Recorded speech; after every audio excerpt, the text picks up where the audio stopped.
عجز وخذلان. من كان للخير مناعا فليس له على الحقيقة إخوان وأخدان. من جاد بالمال مال الناس قاطبة إليه والمال للإنسان فتان.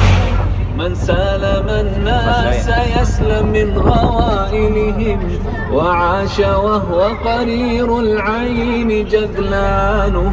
من كان للعقل سلطان عليه غدا وما على نفسه للحرص سلطان.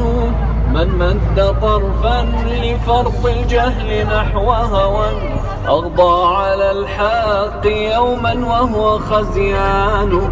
من عاشر الناس لاقى منهم نصبا